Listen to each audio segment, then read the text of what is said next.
Assalamualaikum warahmatullahi wabarakatuh. Waalaikumsalam warahmatullahi wabarakatuh. Alhamdulillahirabbil alamin. Assalawatu wassalamu ala rasulil karim Muhammadin sallallahu alaihi wasallam wa ala alihi wa ashabihi ajma'in. Amma ba'd. Faqala Allah ta'ala fi kitabihil karim ba'da an a'udzu billahi minasyaitonir rajim. Ya ayyuhalladzina amanu ittaqullaha haqqa tuqatih wa la tamutunna illa wa antum muslimun. Wa qala nabiyyuna al-karim sallallahu alaihi wasallam khairukum li ahlihi wa ana khairukum li ahli. Teman-teman yang tergabung di kajian Muslimah Solo Raya, di kesempatan yang baik ini di siang hari ini bersyukur kepada Allah atas berbagai kenikmatan yang telah dikaruniakan kepada kita. Sholawat dan salam kita haturkan untuk Nabi kita Muhammad sallallahu alaihi wasallam. Dan jazakumullah khairan kami haturkan kepada panitia yang mengundang saya di waktu yang tepat karena bisa mengajak istri dan anak-anak untuk belanja sehingga enak gitu ya. Jadi istri tuh senang kalau saya dapat undangan ke sini tuh. Biasanya ya senang tapi beda banget gitu. Sekalian belanja terus. Ya kayaknya ada unsur itu. Biasanya gitu nggak capek toh Kak pengajian, ini udah sekian loh. Kalau ke guru enggak gitu. Dia ikut mendampingi tapi mendampinginya di sana. Dan saya tentunya walaupun beliau di sana, saya di sini, saya harus banyak berzikir. Tahu maksudnya zikirnya? Ya, tadi mau masuk udah tak wasiati, yang sudah ada nggak usah dibeli. Gitu. Ya. Jamaah yang berbahagia, yang insya Allah dimuliakan oleh Allah Ta'ala. Tema kita adalah keluargamu berhak untuk mendapatkan kelembutanmu. Kadang ada hal yang terbalik di antara kita ini teman-teman. Sukanya kalau dengan orang lain bisa tepat waktu. Tapi dengan keluarga sendiri ngolor-ngolor waktu. Biasanya kita kalau dengan orang lain bisa sabar. Tapi dengan keluarga sendiri kurang sabar. Biasanya kita kalau dengan orang lain bisa sopan. Tapi terkadang dengan keluarga sendiri kurang sopan. Padahal keluarga kita itu yang lebih berhak, yang paling berhak untuk mendapatkan sikap-sikap lembut kita di dalam muamalah. Ini yang kadang-kadang banyak terbalik. Oke, saya bilang ibu-ibu khususnya karena di sini banyak ibu-ibu.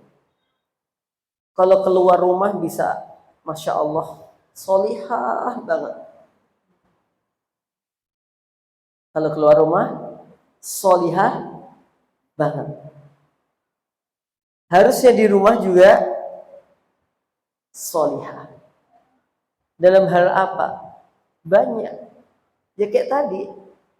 Dari urusan kesabaran, urusan perkataan, ya, urusan pakaian, walaupun mungkin aturannya berbeda ya. Kalau di luar harus nutup aurat, kalau di rumah boleh membuka aurat-aurat tertentu. Ya, tetapi juga bukan berarti kalau di rumah kemudian kita sak-sae gitu. Bu, enggak adus toh, Bu. Ngopo wong minggu-minggu ra pengajian. Ada yang aneh di sini, Pak. Jadi kadang itu mandinya itu kalau pas mau pengajian, mau keluar rumah, itu mandi. Di rumah.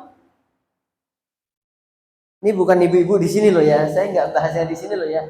Ini kadang-kadang ada yang kayak gitu. Kadang-kadang. Nah, kita coba deh kita kupas bagaimana Nabi Muhammad SAW bersikap, bertutur kata, bahkan urusan hati kepada keluarganya. Ya secara umum nanti kepada semuanya sih. Tapi tentu yang kita utamakan adalah keluarga. Kenapa? Karena Allah sendiri telah berkalam, ya ayyuhalladzina amanu qu anfusakum wa ahlikum naro وقودها الناس والحجارة عليها ملائكة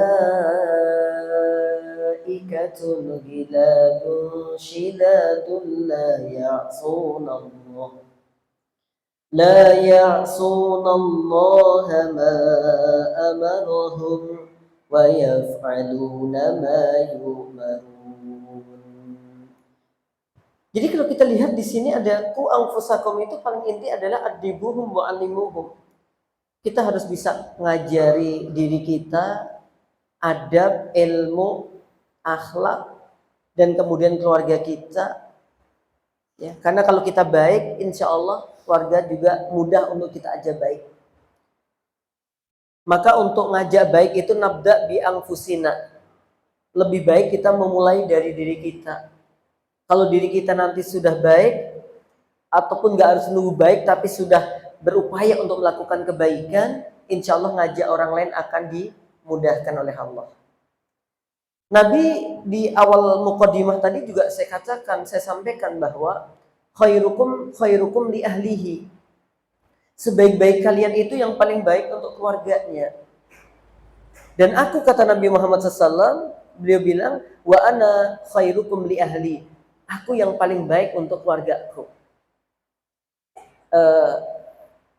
Beberapa waktu yang lalu jamaah, saya didatangi suami istri yang hampir bercerai.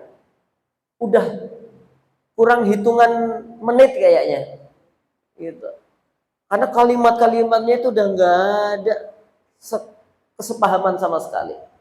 Udah tinggal menjatuhkan kata talak satu, udah ya, udah gitu.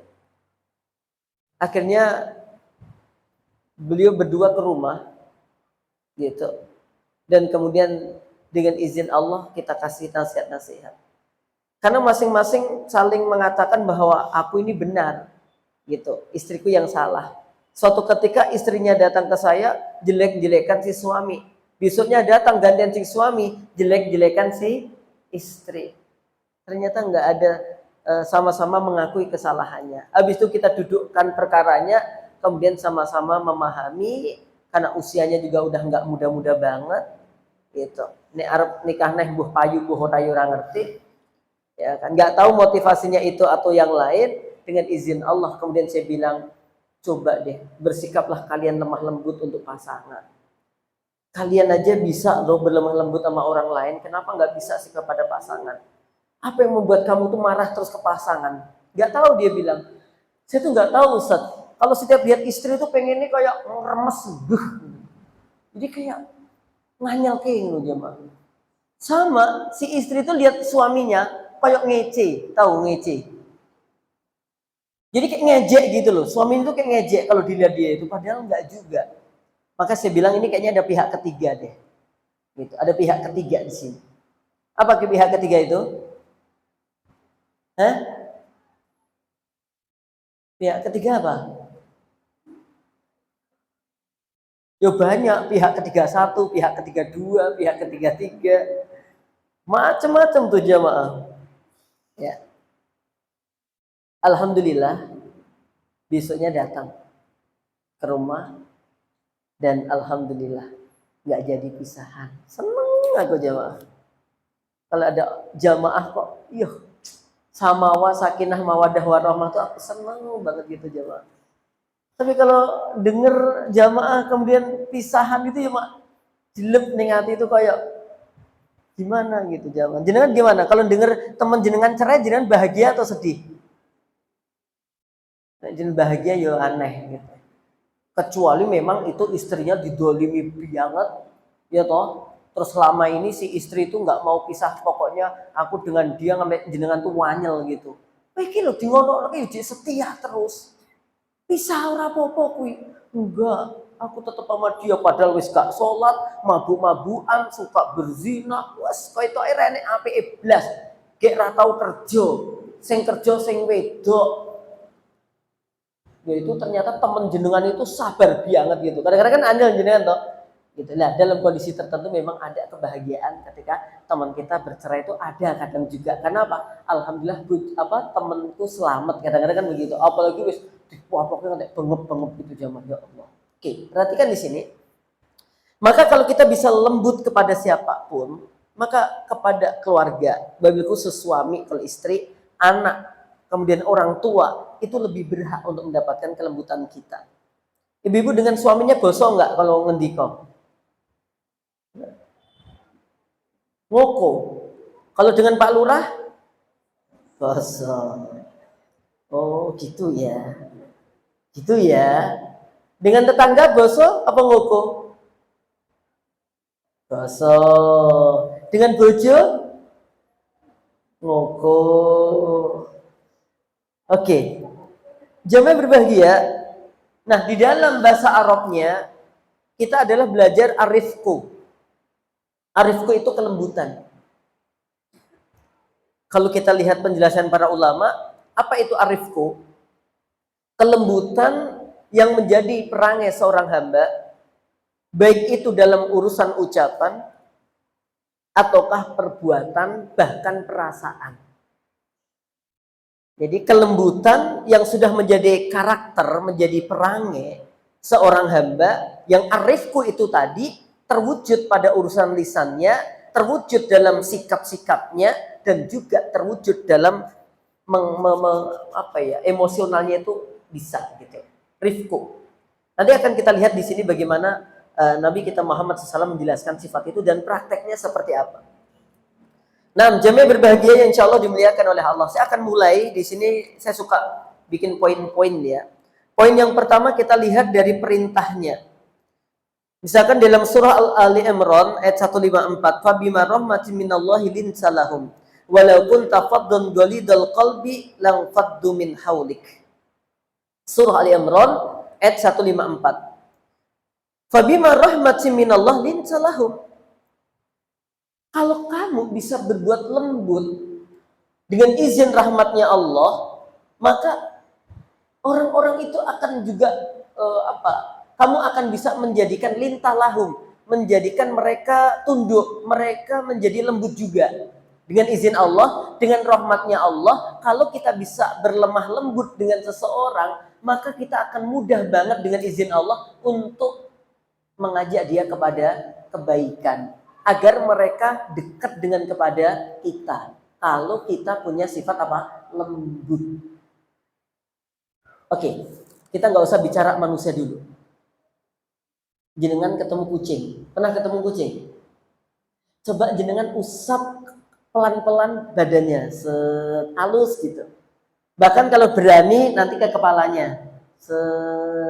Gitu. Tapi lembut. Kuda, sapi, jenengan gitu kan. Dia manut nggak kira-kira? Manut.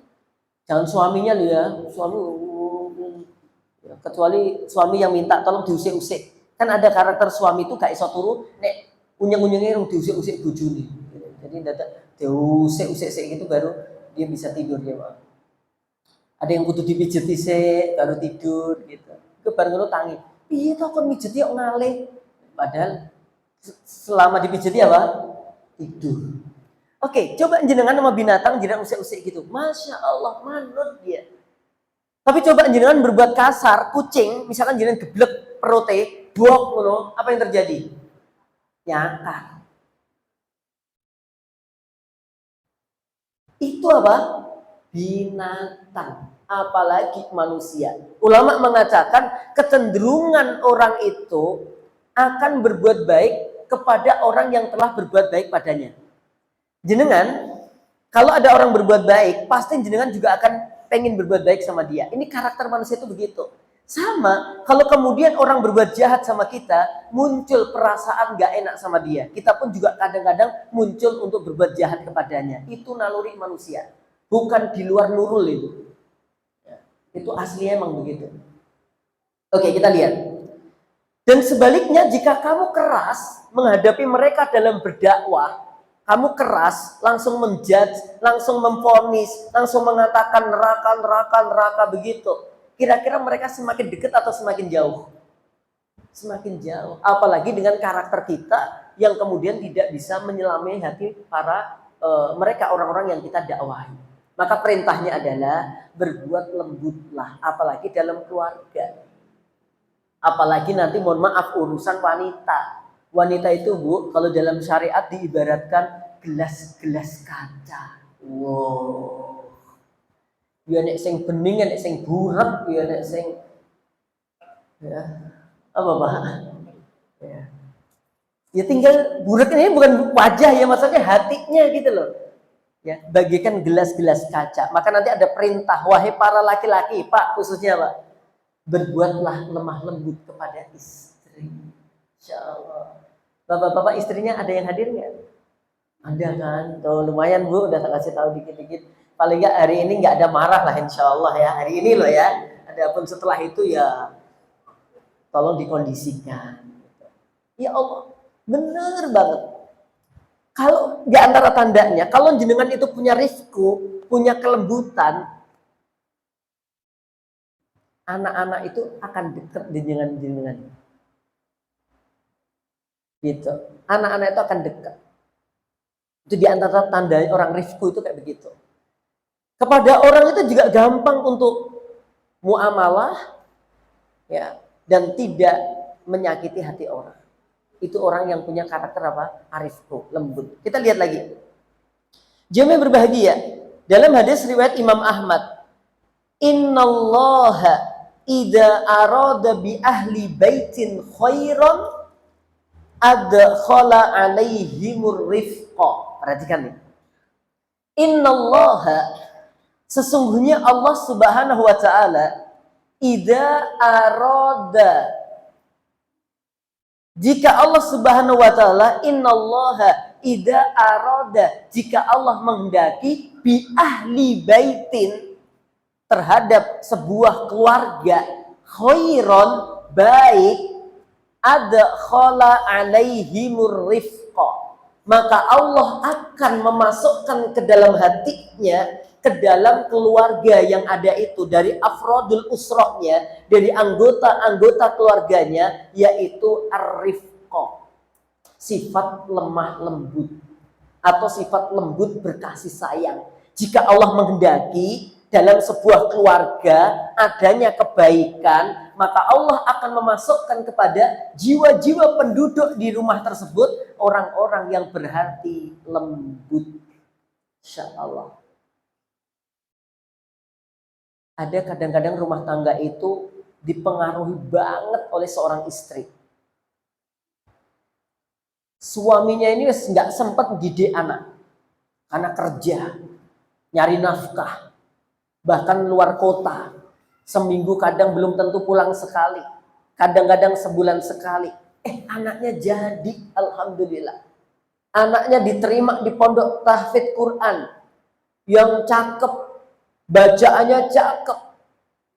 Kalau kita melihat seperti itu, siapa yang cukup berpengaruh di situ?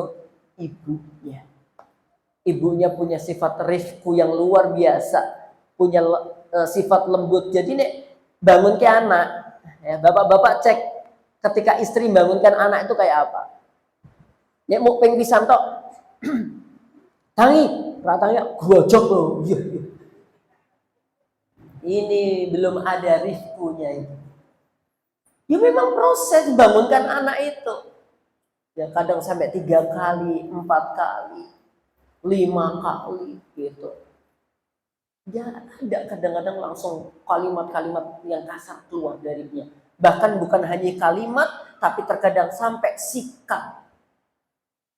Walaupun nanti emang nggak boleh tosat marah, emang nggak boleh tosat tegas, emang nggak boleh tosat ngegas, emang nggak boleh tosat berkata pedas. Ya ada waktu-waktu tertentu. Tapi jangan dijadikan setiap ngomong langsung ngegas. Wong ditekoi bae lho, misalkan gini. Duk, tolong tumbasno gula ya. Nggih, Bu. Teng pundi? Oh, teko. Oh, yo. Mau ditekok tumbase teng pundi Bu? Ngono tekok. Ya wah gas langsung aja, Pak. Ya bener gase pedot no ora. Ya. Nabi itu sunnah mengatakan kalau berbicara beliau 3 kali. Jadi kalau anak kita tanya sampai 3 kali nggak apa-apa. Misalnya tumbasno terasi, brambang, capar. Napa Bu? Terasi, brambang, capar. Sesek napa Bu? Kupengmu ning ndi? Yuh. Diulangi aja. Apa tadi? Apa? Bener. Terasi, brambang, capar. Capari apa? Kecambah. Capar. Togi. Yang monggo ingkang sampun pikatuk di rahabi. Monggo.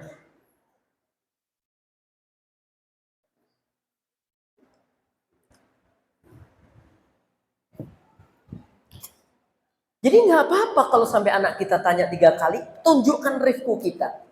Oke, maka sekali lagi, idza aradallah, jika Allah menghendaki bi ahli baitin khairan, kepada sebuah keluarga adalah kebaikan, adakhala alaihimu rizqa. Allah akan memasukkan sifat rifku, kelembutan ada di dalam hatinya. Oke.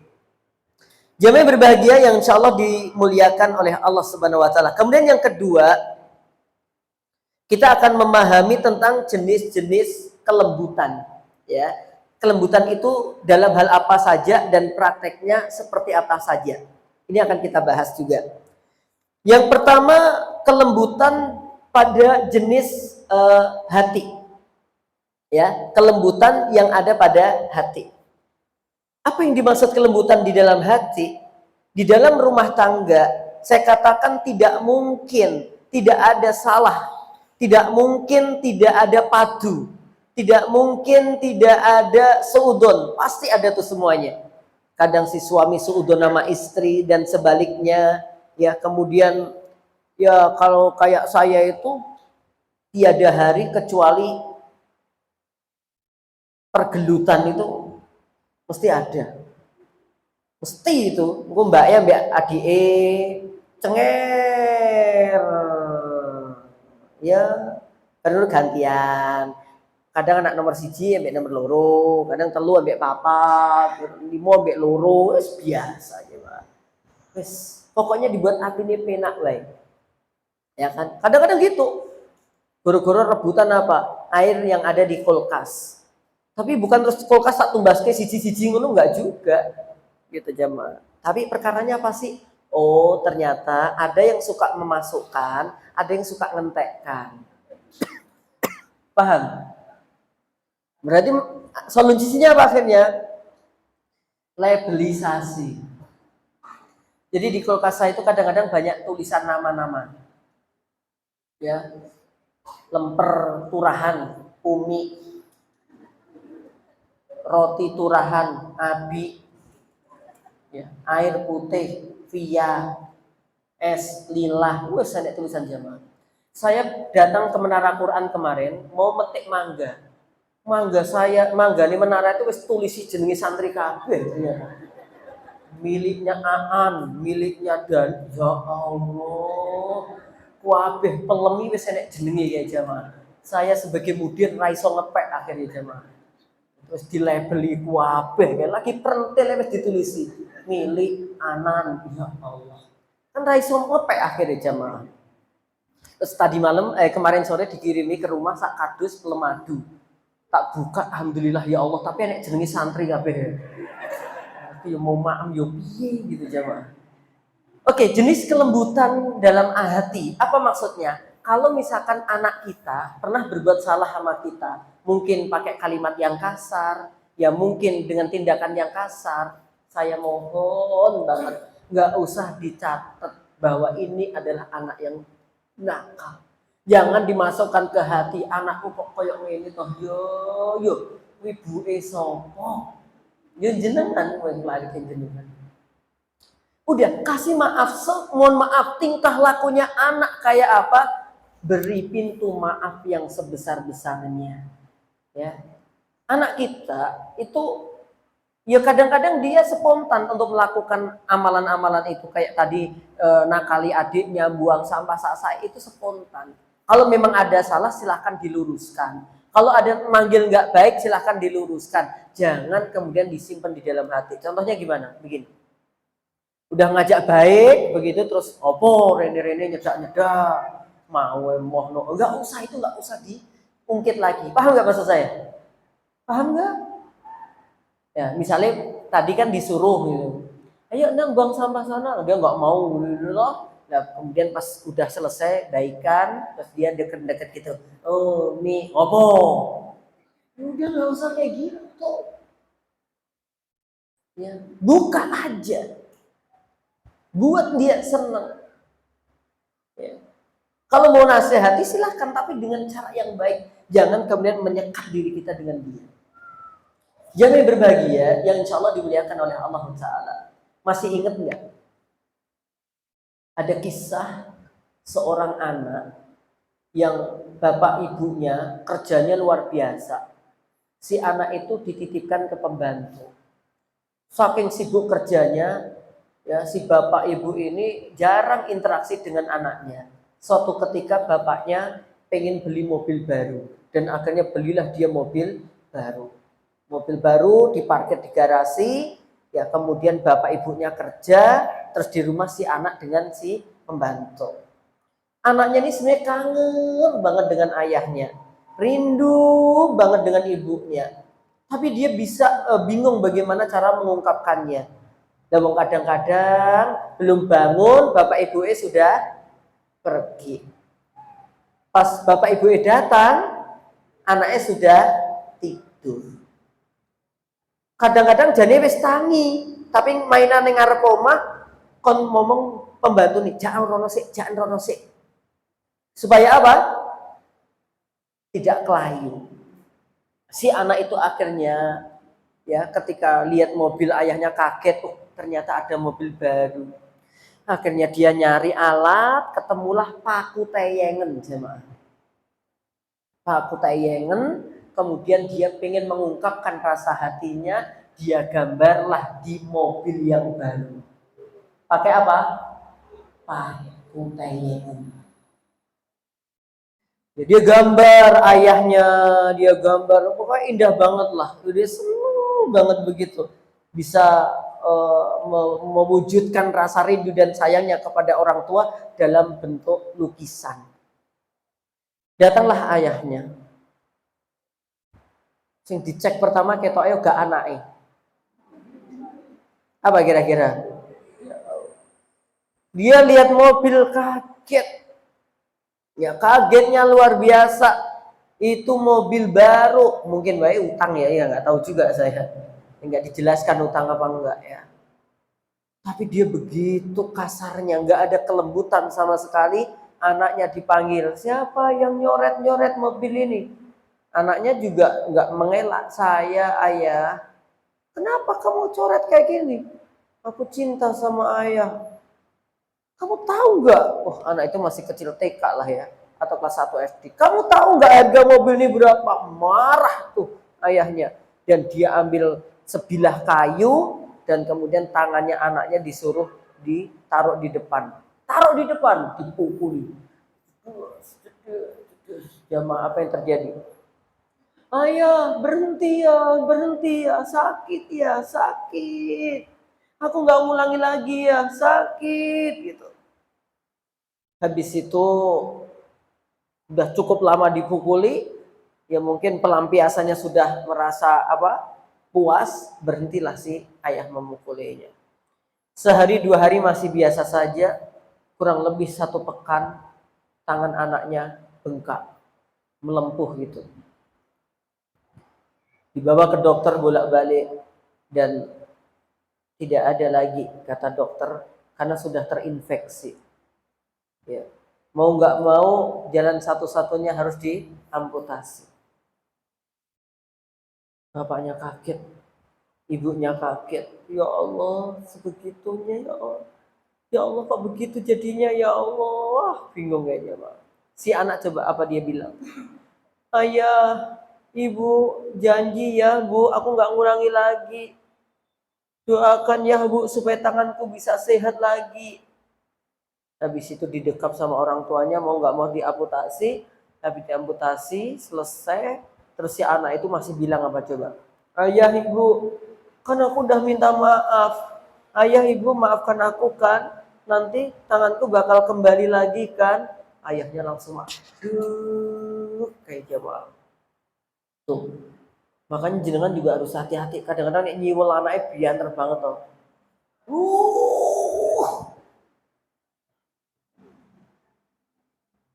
Harus hati-hati. Jangan sampai begitu. Kadang-kadang nendang anaknya digajul, tahu digajul. Bapak-bapak biasanya rotok kasar itu.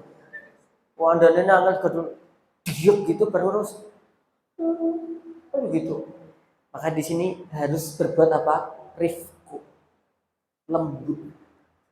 Ya kalau memang ada salah namanya anak loh jemaah, namanya anak. Maka kalau Imam Sudes dulu, ya walaupun tingkah lakunya itu luar biasa, ini lagi nyiapkan makanan untuk para tamu, ibunya Imam Sudes capek-capeknya, datang Imam Sudes kecil, ini makanan dikasih pasir jemaah. Biu. Orang tua mana yang nggak marah? Tapi coba marahnya ibunya Imam Sudes apa? Idhab cakun imam al-haramain. Lungo. Kelak kamu akan menjadi imam Masjidil Haram dan Masjid Nabawi. Maka kalau kepepet harus nesu tuh kayak begitu. Kalimatnya yang keluar adalah baik. Banyak suami itu nek wis kadung nesu senjatanya apa? Talak. Wes, mulai mbokmu kono. Mulai jur. Mas, aku mbok cerai. Ora iki. Dong apa berasin entek kok. Jaluk anggone mboke, berasin entek. Jiwa berbahagia, kadang-kadang kayak begitu. Coba deh kalau mau marah, ada kata Nabi Muhammad SAW begini, kalau kamu kepepet marah, diam. Piye jemaah? Walaupun nanti kalau marah berdiri duduk marah berbaring, ya kan? Kemudian kalau masih marah wudhu, kalau masih marah tinggalkan tempat itu. Masih marah ta'awud, a'udzubillahi minasyaitonirrajim. Tapi ada tambahan lagi. Kalau kamu sedang marah dan kamu sulit mengendalikan marahmu, pokoknya diam. Wis meneng wae. Karena ucapan-ucapanmu itu nanti kalau kamu ikuti akan mengikuti keinginan setan. Ada perempuan juga gitu kadang-kadang kalau marah, ya udah ceraikan aku. Ada yang kadang-kadang ngancemnya kayak gitu, Pak. Dan jangan langsung diiyakan. Selama dia tidak diiyakan oleh suami, maka statusnya dia tetap istrinya. Gugatan cerai begitu nggak akan dikatakan terceraikan kalau suami tidak bilang ya udah kamu kecerai, itu nggak akan bisa. Oke. Maka jenis-jenis di sini ada urusan hati. Orang yang hatinya lembut, dia akan mudah memaafkan. Dan orang yang hatinya dia itu kotor, kasar, dia akan menyimpan dendam. Ayo cek, ada dendam nggak jenengan? Ada. Oh, otak lo kayak jahat banget otak. Sampai sekarang dia ganggu keluargaku terus setan. Ya, ada. Segera diobati. Ya, segera diobati. Apalagi kepada orang tua yang masih ada anyel kepada orang tua, segera istighfar. Orang tua tidak berhak mendapatkan anyelan kita. Salah besar kalau kita anyel. Loh, mang tingkahnya gitu kok Ustaz. Ke rumah saya njiku gula. Ke rumah saya ngentek teh. Aku loh Ustaz masak nasi goreng segone wis karek kuwi. Bumbune karek kuwi mbokku teko ngentekke. Gak nganyelke banget kan. Ya Allah. Jangan sampai anyel kepada siapa? Orang tua. Dan juga jangan sampai anyel kepada anak. Kalau ada sedikit salah, segera maafkan aja. Saya punya banyak kisah tentang Allahu Akbar ya. Ini maha besarnya Allah. Kalau memang ucapan orang tua itu benar-benar bisa menjadi doa untuk anaknya. Saya udah beberapa kali ngamati. Ya, setidaknya 3 nih ya. 3 ya. Yang satu orang tuanya nggak ridho kepada seorang anak yang dia harusnya sekolah, dia bolos. Ibunya itu nesu-nesu anak ikin bolos. Qadarullah apa? Ditabrak truk. Karena orang tuanya yos saat mulai ragam sekolah ada kalimat-kalimat yang kayak begitu tuh loh jamaah. Maka hati-hati. Maka kata Nabi tadi, nek kamu kepepet marah, meneng. Gak usah ngucap-ngucap. Kalau harus ngucap, ucaplah yang baik. Di antaranya ta'awud a'udzubillah minasyaitonir rajim. Atau kayak tadi, jadilah kowe ya wis nduk, kowe nek saiki ra gelem sekolah. Ora gelem sekolah. Dokter. Hafidho, ya wis gak sekolah gak apa-apa isa-isa sih. Dia berbahagia. Kemarin tuh ada tetangga tuh lucu banget. Anaknya tuh gembesin banget. Nah dia itu udah niat besoknya itu nggak sekolah, udah punya niat mulai sekarang. Besok nggak mau sekolah. Nah pagi hari dia itu mandi pakai seragam. Habis pakai seragam kelingan, aku kan udah niat nggak sekolah. Nemu ya bi, ya Allah, apa le? Aku lali tuh bi, ngopo? Kan rencanaku hari ini nggak sekolah. Gitu kok aku pakai seragam kok mandi piye tuh bi? Yo wis gak apa-apa to, Le. Yo ora no, wong niatku wis gak sekolah. Copot lagi tuh. Tapi yo bapak yo sabar banget ya enggak mau maksa masa ora disabuk ora enggak. Yes lah. Wong jenenge mungkin lagi kesel, capek. Kadang-kadang butuh begitu mungkin. Jamaah berbahagia, ya insya Allah dimuliakan oleh Allah. Kisah yang kedua. Ya semoga Allah mengampuni dosanya. Saya tidak menyebutkan nama. Anak ini bagus banget waktu di pondok pesantrennya. Ceramahnya hebat, hafalannya kuat. Qadarullah ini santri suka membantah ustadznya karena merasa dia ilmunya lebih tinggi. Dan dia hafalannya banyak. Ya, tapi ada rasa sombong di dalam dirinya. Ada rasa sombong. Udah dinasihati berulang kali, kemudian dia masih dengan ilmu-ilmunya digunakan untuk membela, padahal tidak tepat. Orang tuanya akhirnya malu dengan ustadz-ustadz. Wis jenuh baik, kemudian mengucapkan kalimat yang nggak baik, ya. Wis entek no urip ning dalan. Kurang lebih kayak begitu ucapannya. Qadarullah juga dia kemudian dipukuli karena ada sengketa dengan teman-temannya di sama-sama preman. Akhirnya tadi dia jebol dari pesantren nggak lanjutkan, akhirnya tambah gabung dengan orang-orang di jalanan. Meninggalnya itu mengenaskan. Kenapa? Karena orang tuanya menaruh apa? Anyel. Walaupun anyel ini sebenarnya disebabkan oleh siapa? Anak. Maka di sini menurut saya orang tua apapun yang terjadi pada anak, kesabaran, kelembutan hati tetap harus dikedepankan. Paham sampai di sini? Ya. Ini harus dijaga terus ibu-ibu. Bahkan didoakan aja. Kayak dulu pernah saya sampaikan, ada anak yang awalnya bandelnya luar biasa, tapi berkat kelembutan orang tuanya didoakan terus. Alhamdulillah ada perubahan walaupun di waktu yang cukup lama sekali. Tapi nggak apa-apa. Jangan mendoakan jelek. Ada sebuah doa dikatakan wala tada'u ala anfusikum. Kamu jangan doa jelek untuk dirimu. Wala tada'u ala ahlikum. Jangan doa jelek untuk keluargamu. Wala tada'u ala ahlikum. Wala tada'u ala khadimikum. Jangan kamu mendoakan jelek untuk pembantumu. Dan untuk semuanya hartamu, jangan pernah kamu doakan jelek. Apalagi anak-anaknya. Oke.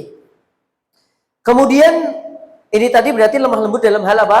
Hati ya. Mudah untuk memaafkan orang lain. Termasuk tetangga.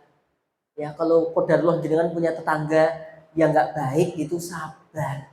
Jenengan nggak usah ngomong, tetanggaku rapi, baik tetanggamu melu ning kene pengajian, yo jenengan ya tambah.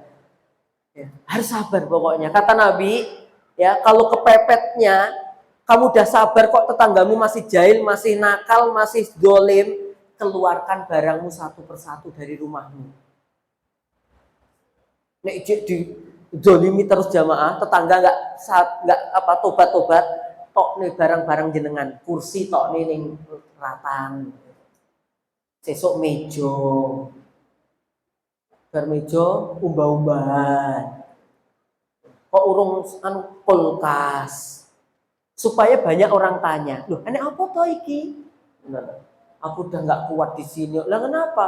Aku didolimi sama teman saya. Oh gitu kan? Nanti orang-orang pada tanya, kamu dolim toh sama dia? Nah, dan seterusnya. Ternyata ngantek barang-barang entek kok. Gung sabar, dia dilebokne neh. Lebokke siji-siji gitu. Lah arep lunga ning ndi ora di omah kecuali omahe kowe kok ya tokne wae lebokke meneh gitu. Ternyata triknya nggak berhasil. Oke, jamaah berbahagia insyaallah dimuliakan oleh Allah Ta'ala. Yang kedua yaitu ucapan, ya, lemah lembut dalam urusan ucapan. Jamaah berbahagia, di sini ada kalimat begini.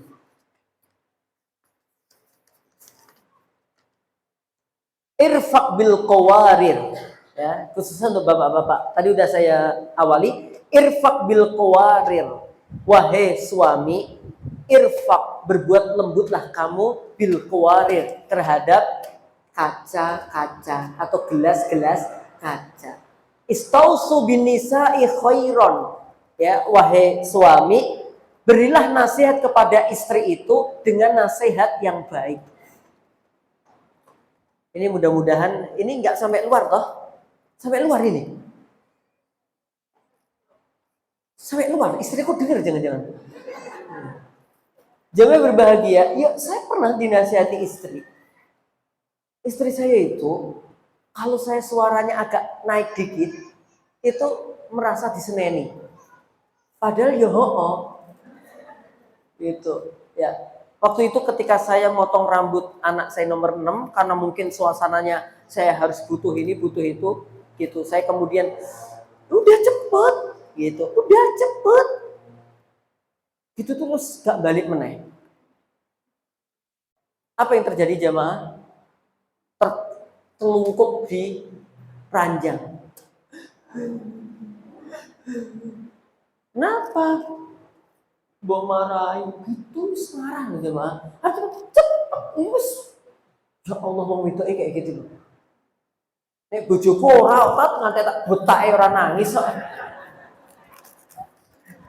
Mungkin ada yang begitu.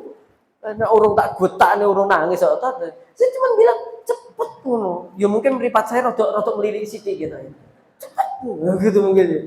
Cepet. Ya, mungkin gitu loh. Dia merasa saya marahin, padahal yo marah. Maksudnya maksudnya nggak marah-marah banget gitu loh, maksudnya yang gitu loh, karena waktunya mepet, anak selak gatel gitu.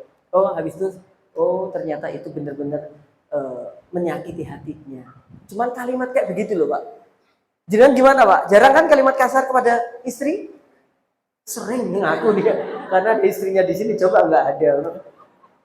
Irfaq bil qawarir.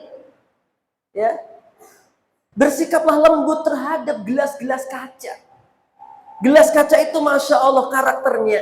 Kalau kita bersikap baik kepadanya, dia akan baik-baik aja. Bisa digunakan untuk minum, bersih dipandang enak. Tapi kalau sudah gelas kaca itu pecah Pak, hatinya retak Pak, mendapatkan khianat Pak, namanya udah pecah. Angel nggak gelas kaca disatukan? Kalau pertanyaannya bisa nggak? Bisa. Kalau disatukan bisanya bisa. Dilem Alteco atau dilem apa ngono, tapi seindah sebelumnya nggak kira-kira? Nah, ini banyak curhatan wong wedok ngono Pak. Ketika suaminya satu kali serong aja, serong kanan kiri, si istri itu nggak gampang untuk apa? Melupakan ternyata. Kenapa? Gelas kaca itu pecah. Jadi hatinya seorang istri itu kalau sudah pecah kayak begitu, aneh. Ganti gelas plastik gue takut.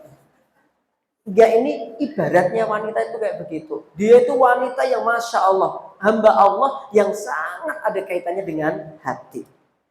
Nah, dalam ucapan begitu jamaah, coba ada wong wayu banget, wong ganteng banget, tapi kalimatnya kasar. Gimana kira-kira? Hilang nggak cantiknya? Hilang nggak gantengnya? Hilang. Gegara apa? Kalimatnya.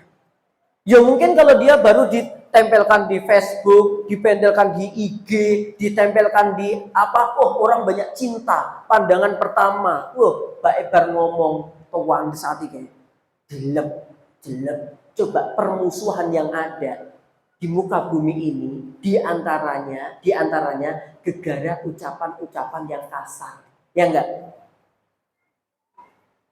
Ada seorang majikan dibunuh anaknya, dibunuh siapa pembantunya, gara-gara apa? Dia menghina pembantu. Kalimat-kalimat itu benar-benar jemaah. Maka coba deh kita berkata yang lembut, berkata yang baik. Lembut itu bukan berarti terus dia tidak pundi menikah ansal didahar napa bukan itu yang dimaksud lembut. Nah itu lembut. Maksudnya kalimat-kalimatnya dia teguh kepada kebenaran. Ada tahap-tahap dalam menyampaikan. Nabi Muhammad SAW pernah mengutus Abu Musa al-As'ari dan mengutus Mu'ad bin Jabal untuk berdakwah di suatu tempat. Bekalnya Allah bekalkan dia 3 hal. Yang pertama apa? Basyiru. Ya. Diawali dari yassira wala tu'assira. Hai kamu Abu Musa al-As'ari dan kamu wahai Mu'ad bin Jabal, kalau kamu dalam berdakwah berikan kemudahan, jangan kamu persulit. Kalau memang perjalanan kita boleh ngambil jamak dan qashar, nggak apa-apa jamak qashar aja. Mau dikasih kemudahan kok, masa nggak kita ambil? Kemudian apalagi jamaah? Basyira wala tunafira. Wahai Abu Musa al-As'ari dan kamu wahai Mu'ad bin Jabal, dalam dakwahmu basyira, berikan kabar gembira dulu. Ojo diweden-wedeni sik. Lagi arep jilbaban wis jilbab ngono kuwi gak ditompo. Yuk. Iki wae mau datang ke pengajian itu wis terjadi pertentangan dalam hati loh. Baru arep ngaji wis dielek-elek ambek orang. Ya Allah. Dulu kan pernah tak ceritakan toh, ada mbak-mbak sing rambutnya semiran kuwi loh jamaah. Nah aku kan juga nggak tahu toh jamaah. Tiba-tiba ketika saya di warungnya Bu Indra depan PKO itu ada mbak-mbak bilang itu Ustaz Nuris ya. Padahal semiran wabang rokek dhuwur biangat jamaah. Nah, alhamdulillah yang dipanggil bukan saya, bendahara yang lagi bayar. Itu Ustaz Nuris ya gitu. Mungkin dia refleks spontan juga. Orang itu nek kenal gitu kan piye kan gitu kan. Habis itu teman saya bilang, Ustaz, ada yang nyari. Siapa? Itu. Masuk sih. Akhirnya ustadz-ustadz besar di depan saya, ketua yayasan, pembina itu melu nengok kabeh. Loh, gak bahaya dah. Ini kalimat sekarang. Akhirnya ya daripada terfitnah, saya datangi si mbak itu. Ada apa mbak? Maaf Ustadz, nggak apa-apa kok. Loh, tadi kenal saya. Iya Ustadz, saya jamaah pengajiannya Ustadz. Kok kayaknya nggak ada tuh pengajian. Pengajian di mana mbak? Di Masjid Siti Aisyah Ustadz. Nggak ada ya mbak, ya Ustadz, kalau pengajian aku kan juga pakai. Oh, kalau di luar pengajian, ya nggak pakai. Tuh jamaah. Saya bilang ya. Terus dia bilang gini dulu ding. Doain Ustadz ya supaya bisa istiqomah kalau kayak pengajian gitu. Ya udah nggak apa-apa. Besok saya pengajian di daerah sana datang ya. Insya Allah Ustadz. Dah gitu nggak terus. Kamu tuh menjatuhkan marwahku tahu. Nggak gitu saya. Harga diriku tuh ini tahu nggak? Ini ketua yayasan. Gara-gara kamu. Nggak gitu saya bilang. Habis itu datang ke suatu tempat yang saya maksud tadi. Si mbak itu datang. Emang mohon maaf, dia jilbabannya itu ditarik mundur, ponine ketok. Ditarik maju, semirane sing ketok. Yuk, serba salah kayak. Tapi ya Allah sing nggak saya suka itu justru salah satu jamaah kita yang dia kayaknya udah lama berhijab, itu tambah pertanyaannya tuh kayak menyiksa banget gitu loh. Ustaz mau tanya, bagaimana hukum wanita yang berpakaian tapi telanjang atau jilbab tapi pura-pura jilbab? Ya Allah. Aku Aku langsung diam kayak jamaah. Kayak ini kan ditaleni ini kan jamaah. Terus dia ditambahi pertanyaan ketiga, bagaimana hukum jilbab pocong? Jilbab pocong atau jilbab bunuh diri gitu. Ya Allah, saya bilang, ya Allah mudahkan ya Allah. Dalam hal ini memang yang tak bela yang mbak ini. Dalam hal ini. Saya bilang, ayo semuanya kita memahami bahwa kita bisa menjadi seperti ini pun juga melalui proses yang cukup panjang. Saya tanya ibu-ibu, apakah sejak lahir jilbaban? Loh, SMP, tak. SMA, foto SMA aja udon kayak gitu. Nah terus kapan Bu? Aku baru setahun yang lalu. Alah. Ternyata Yojek. Kadang-kadang kan kita gitu kan, bos berubah, ketoknya nganggep orang tuh, nggak gitu, berlemah lembut lah. Tapi alhamdulillah mbaknya itu, kemudian dia minta nomor saya, tak WA kan tak kuat. Nggak apa-apa mbak kayak begitu, tetap semangat ya. Allahu Akbar. Sekitar setahun yang lalu, saya diundang dari kementerian kalau nggak salah. Kemudian tahu nomor saya dari siapa? Dari mbaknya itu. Nah kemudian mbaknya itu waktu pas pengajian juga hadir. Saya tanya yang punya gawe itu, kok tahu nomor saya dari siapa? Dari mbak itu. Mbak siapa? Itu.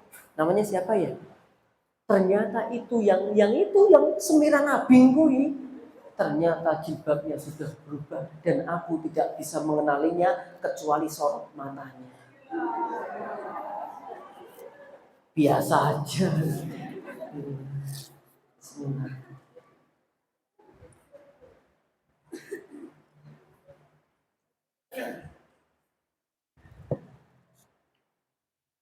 Oke. Jangan berbahagia. Coba kelembutan ini harus kita pahami dengan baik. Ucapan-ucapan kita, ya, hati, ucapan, kemudian juga sikap. Nih kita lihat nih. Nabi Muhammad SAW ketika ada seorang badui ya pipis di masjid, coba di masjid loh jemaah. Hampir saja para sahabat marah. Ya wajar sih, mau pipis di masjid. Tapi Nabi bilang, ini orang badui, ini orang pedalaman yang latar belakang pendidikannya itu kurang. Ketika dia udah sampai di masjid, dia pipis, Nabi bilang, da'uh. Udah, biarin dulu, tinggalkan dulu. Habis itu kemudian Nabi bilang, cukup, kemudian guyurlah dia, maksudnya bekas pipisnya tadi, dengan 1 ember kurang lebih. Setelah itu Nabi bersabda, innama bu'istum, sesungguhnya kalian itu diutus untuk memberikan kemudahan. Dan bukanlah kamu diutus untuk memberikan kesulitan. Kamu diutus untuk memberikan kabar gembira. Kalian diutus bukan untuk membuat orang takut. Jamaah berbahagia. Coba, ini Nabi Muhammad SAW ngajarkan kepada kita kelembutan dalam berdakwah. Dalam keluarga apalagi, Nabi pernah sholat, cucu-cucunya naik. Coba, apa terus bilang, wah cucu Nabi nggak sopan. Itu anak-anak jemaah. Apalagi sikap kita kepada anak-anak. Jadi keluarga kita itu lebih berhak untuk mendapatkan kelembutan dari kita semuanya. Banyak contoh-contoh yang lain jemaah. Kemudian jemaah yang berbahagia yang insya Allah dimuliakan oleh Allah Tabaraka wa Ta'ala. Kemudian apa sih keutamaannya kalau kita bisa berbuat kelembutan? 1. Kelembutan akan mengundang kebaikan. Sikap lembut yang ada pada diri kita akan mengundang kebaikan. Maksudnya apa? Karena kelembutan itu adalah sikap baik, maka orang pun akan berbuat baik sama kita. Kamu sopan, kami pun segan. Kamu ngebut, benjing. Gitu kan? Ada tulisannya gitu, Anda sopan, kami segan. Anda ngebut, benjing. Nah gitu, itu ayo elek. Oke, jamaah berbahagia, insya Allah dimuliakan oleh Allah Ta'ala. Kebaikan yang kita lakukan berupa kelembutan akan mendatangkan kebaikan. Baik untuk kita ataupun untuk orang-orang yang di sekitar kita. Kenapa? Karena kehadiran kita tidak menyakiti orang lain. Kehadiran kita tidak menjudge, tidak memvonis keburukan untuk orang lain. Maka orang dengan kita akan nyaman. Interaksi dengan jenengan tuh nyaman orangnya. Bahkan apalagi jenengan banyak memberikan solusi-solusi dengan izin Allah Ta'ala. Penak banget. Jenengan orang enek digolei, jenengan enek dikumpuli, maksudnya dideketi, dimintai kalimat-kalimat yang indah. Beda kalau kita orangnya kasar. Nek enek ngomong pada sedih. Wih kok yuri ini ngopo toh? Padahal orang tak ajak loh. Oh ini status gue tak tutup untuk diam. Uji iso teko kene to wong. Nah gitu jamaah. Ya. Kemudian kalau nggak hadir, kayak teko. Alhamdulillah. Ya Allah, kalau sampai kita adalah orang berkarakter seperti itu, mungkin memang selama ini kita orang yang berbuat kasar. Nabi bersabda, "Inna rifqa la yakunu fi syai'in illa zanahu wa la yunza'u min syai'in illa syanahu." Perhatikan baik-baik ini. Ar-rifqu, sikap lembut itu, la yakunu fi syai'in, tidaklah dia berada pada suatu hati, sikap seseorang, illa zanahu, kecuali sikap rifqu itu akan menghiasinya. Maksudnya, kalau seorang hamba dia memiliki rifqu, memiliki kelembutan, sungguh itu menjadi hiasan untuk akhlaknya. Artinya dia adalah orang yang berakhlak mulia. Yang kedua, wala yunza'u min syai', masih dalam poin 1 ya. Dan tidaklah kelembutan itu ketika dicabut dari seorang hamba, illa syanahu, yang terjadi kecuali apa? Pasti dia akan berbuat kasar dan dia akan berbuat hina. Maka yuk tumbuhkan kelembutan dalam diri kita. Kemudian yang kedua, jamaah yang berbahagia, orang yang punya sifat lembut dicintai Allah. Nabi bersabda kepada Aisyah radhiyallahu ta'ala anha, "Innallaha rafiqun wa yuhibbu rizqa." Allah itu zat yang maha lembut dan Allah mencintai kelembutan. Innallaha rafiqun wa yuhibbu rizqa. Allah itu zat yang maha lembut dan mencintai kelembutan. Kalau memang kita pengen dicintai oleh Allah, salah satu caranya yaitu milikilah sifat rifqu, kelembutan dalam hati, dalam perkataan ataupun dalam perbuatan. Yang ketiga, ar-rifqu yajlibu qalba. Adanya sikap rifqu akan menarik hati orang lain. Ya. Menarik hati orang lain, apalagi jenengan ya, misalkan dodolan. Wong pedagang kok gualak jamaah. Gelem tuku ragam ya wis, ngalih kana. Buang mil, apa mbok demok-demok bosok minggu. Ya Allah. Aku tuku, "Mbak, anune pinten? Ora satekok-tekok duwe-duwe ora." Ya Allah.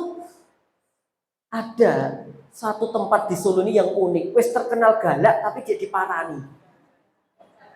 Tahu? Ya, wis galak tapi tetap diparani karena bukan itu yang dimaksud tentunya. Oke jamaah, kalau di daerah Karanganyar kita kadang suka mampir di situ. Itu ada yang namanya apa ya? Hit gaul. Pak Mul. Jenengan yo ngerti lho. Jahenya enak banget. Ya kan? Seger ya. Oke. Terus itu cara nyambutnya orang dengan kalimat-kalimat yang unik-unik loh jemaah. Jadi orang tertarik pada dia. Ya, apalagi dengan kelembutan hati seorang hamba. Sungguh jenengan kalau lembut nggak mungkin bojo jenengan anak ngetai ra mungkin. Misalkan jenengan salah ya kok kesel ra umbah-umbah. Ngerti karakter jenengan lembut ra mungkin digetak.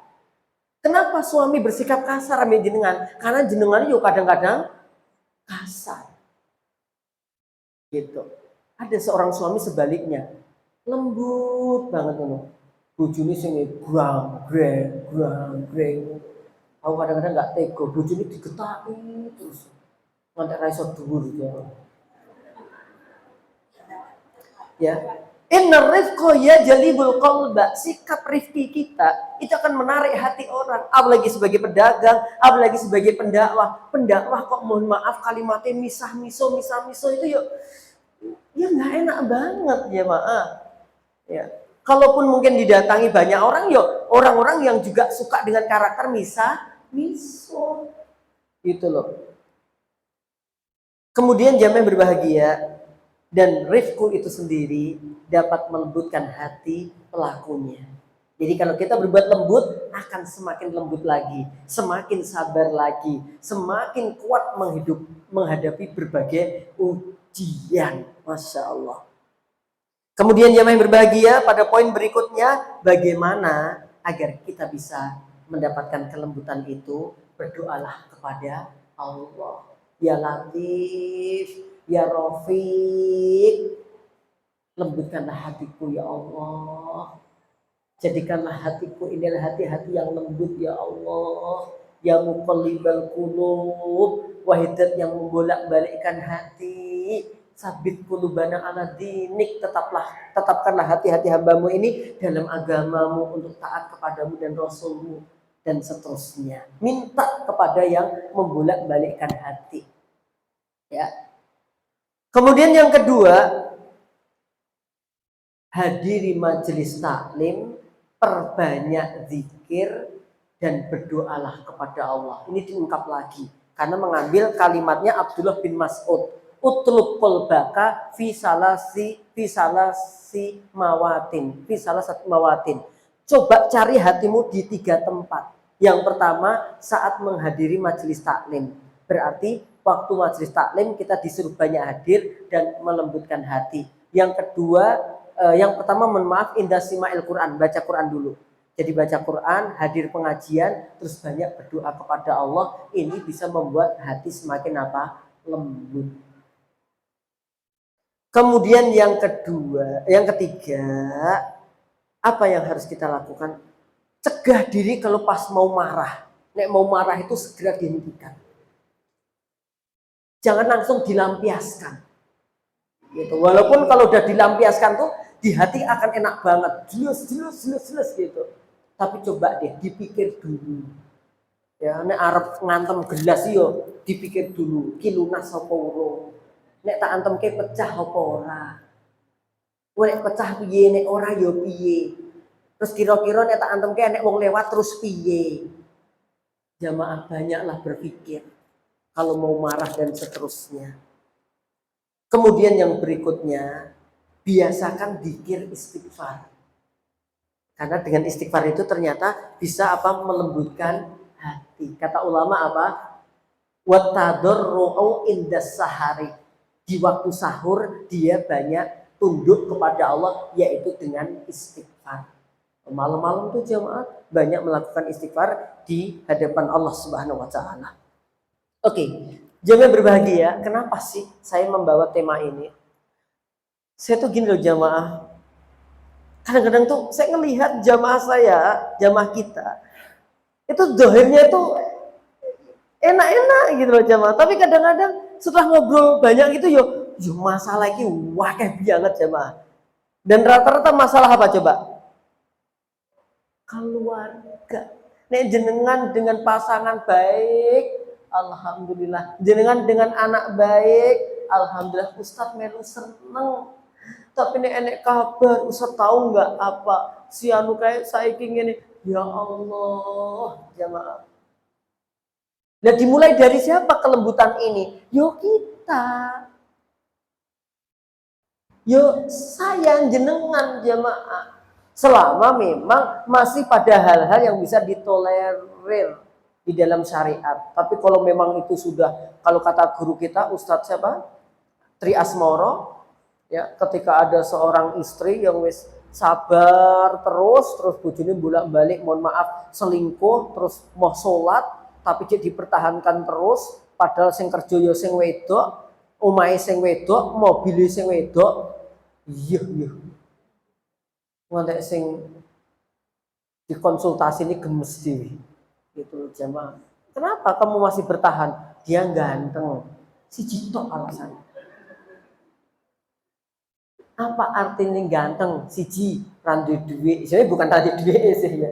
Nek gak ada duit mah aja iso ya kan? Tapi kadang-kadang akhlaknya itu loh jamaah, maksiatnya itu loh jamaah. Terus kalau itu dibiarin, apa nggak bahaya dalam rumah tangganya? Kira-kira nek masih punya suami begitu, nggak mau tobat, nggak mau berhenti, terus dalam alasan karena gantengnya atau eman-eman anaknya, kira-kira yang punya kepala keluarga kayak gitu ngefek nggak di anak-anaknya kira-kira? Ngefek banget. Dan istrinya juga akan tertekan terus. Ya. Jamaah yang berbahagia, tentu harapan kita adalah bukan itu. Harapan kita adalah semua majelis taklim kita, khususnya jamaah-jamaahnya, diberikan sakinah mawadah warahmah oleh Allah. Allahumma amin. Terus yang sering yang pengajian ibu-ibu, jenengan yang harus lebih mengatur kelembutan hati. Gitu. Alhamdulillah kalau bapak-bapaknya nderek, alhamdulillah banget. Kadang-kadang bapaknya itu wis pasrah, wis sing ngaji kowe bae, engko nek mulai ngaji sampai none ngaku. Tapi kadang-kadang nyampe ke ditambah-tambahi tertentu, ya toh, sing gak masuk ning pengajian punya maksud dia kok. Oh kata Pak Ustadz, anu sebagai seorang suami itu harus jatah sangu setiap hari 500.000. Aku era nyampe ning ngono lho. Rawahu Ustadz Nuris ngawur, gitu ya. Enggak gitu jamaah. Oke, saya rasa itu jamaah. Kurang lebih 1 jam kita berlalu. Ada pertanyaan? Silahkan jika enggak. Monggo ibu ada. Baik.